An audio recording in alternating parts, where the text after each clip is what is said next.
প্রতিটা ঘরে আমার মতন একটা করে ছেলের বউ হোক, কিন্তু আমার মতন একটা বোন বা একটা মেয়ে যেন আল্লাহ কারো ঘরে না দেয়।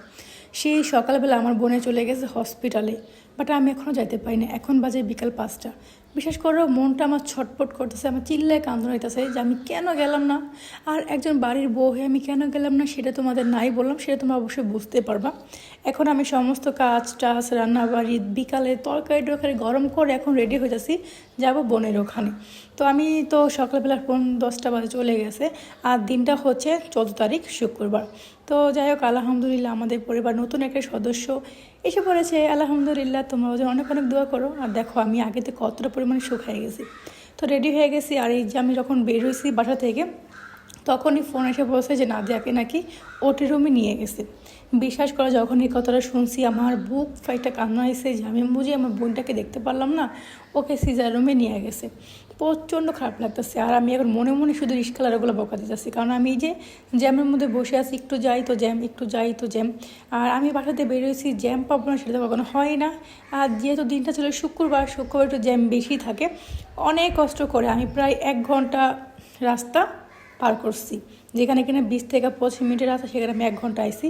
তো ফাইনালি আমি এখানে আসলাম, আর আগে দেখি না ছাদে আমাদের নিচে দাঁড়িয়ে আছে, আর আমাদের পরিবার সবাই এখানে, শুধুমাত্র আমি ছিলাম না।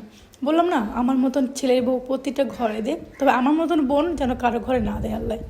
সেটা একটা কথা বলবো, কারণ কিছু কিছু মানুষ যেমন আমি, আমার বুক ফাটে তো মুখ ফাটে না, মুখ দিয়ে কিছু বলতে পারি না, আর শুধু নিজের কষ্টটা নিজেই অনুভব করি। তো যাই হোক, চলো আমি এখন লিফটে যাবো 3 তলায়, আর না ছাদে কেবিন নিচে 7 তলায়।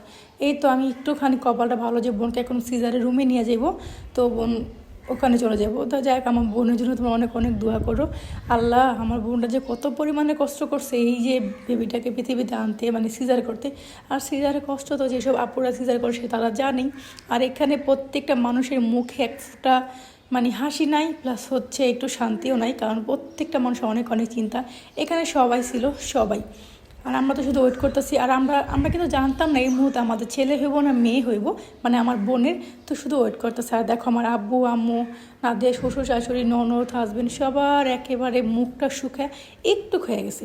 তো আলহামদুলিল্লাহ, ইতিমধ্যে আমাদের বেবি কি হয়েছে সেটা আমরা জেনে পড়লাম। আলহামদুলিল্লাহ, এই যে আমাদের বেবি, মাশাল্লাহ। তো আমরা এখন নতুন নতুন মানে প্রথম তো মানে ছোটো বেবি, তো মুখটা তোমার সাথে নাই শেয়ার করলাম, তো পরবর্তী একটা ভিডিওতে শেয়ার করে দিব। এখানে বাবুর দাদা দাদি আজান, মানে দাদা আজান দিতেছিল, দাদি খুলে নিয়ে আসে। মাশাল্লাহ মাশাল্লাহ, ফাইনালি আমি বড় খালামণি হয়ে গেলাম। এতদিন ছিলাম এক বাড়ির বড় বউ, বড় মেয়ে, আর এখন হয়ে গেলাম বড় খালামণি। আমার দায়িত্ব 3 গুণ বেড়ে গেল। আর এই তো এখানে বাবুকে নিয়ে সবার যুদ্ধ, কে কার থেকে কে কুলে নিব, কার থেকে কে কুলে নিব। আমি কিন্তু এখনও কুলে নিতে পারি নাই। তো যাই হোক, আলহামদুলিল্লাহ আমার ছোট্ট বোনটা এখন মা হয়ে গেল। যে না দেখ, আমি ছোট্ট থেকে বড় করছি, খাওয়াইছি, পিন্ধাইছি, গোসল করেছি, এভরিথিং সব কিছু, আমার সেই ছোট্ট বোনটা এখন মা হয়ে গেল। আলহামদুলিল্লাহ আলহামদুলিল্লাহ। তোমরা আমাদের নতুন বাবুর জন্য অনেক অনেক দোয়া করো। আর বাবুর ডেট হচ্ছে, আমার যেদিন বাবু হয়েছে নভেম্বরের 14 তারিখ শুক্রবার। এখানে তো বাবুকে পেয়ে সবাই অনেক অনেক খুশি। আর আমি এখন চিন্তা করছি আমার বোনের, তো একটা বেবি হওয়ার পর একজন মার বা একজন মেয়ে যে কতটা কষ্ট হয় সেটা আমরা মেয়েরা ভালো করে বুঝি। তো তোমরা আমাদের বাবুর জন্য দোয়া করো। আজকের মতো টাটা।